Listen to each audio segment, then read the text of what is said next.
মা মানে শুধু জন্ম দেওয়া না। মা মানে সকালবেলা চুলে বিলি কেটে ঘুম থেকে ওঠ বলা। মা মানে নিজের প্লেটে কম খেয়ে তোমার প্লেটটা ভরে দেওয়া। মা মানে গরম জ্বরেও তোমার জামাটা আয়রন করে দেওয়া।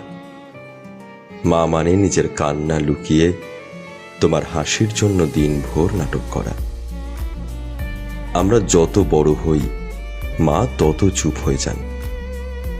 একসময় যিনি আমাদের স্নান করিয়ে খাবার খাইয়ে ঘুম পাড়াতেন, আজ তাকে আমরা বলে বসি, মা একটু চুপ করে থাকো না।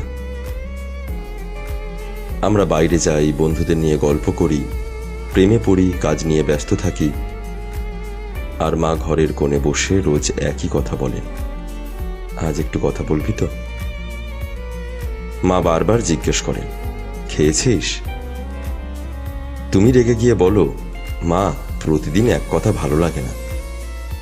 কিন্তু মা জানে তোমায় জিজ্ঞেস না করলে দিনটা অসম্পূর্ণ থেকে যাবে।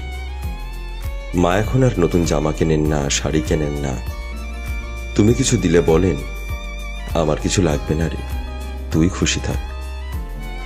মা এখন আর নিজের জন্য কিছু চান না, তুমি সময় দাও, এতেই তার দিনটা ভরে যায়। এক সময় সে তোমায় স্কুলে নিয়ে যেত, এখন তুমি ফোনও করো না। আর একদিন আসবে যেদিন তোমায় কেউ জিজ্ঞেস করবে না, খেয়েছিস? সেদিন তুমি ফোনের স্ক্রিনে তাকিয়ে চুপ করে থাকবে। তুমি তখন জানবে তোমার সবকিছুর ওপরে ছিল একটা শব্দ, মা। মা চলে গেলে কেউ বুঝবে না,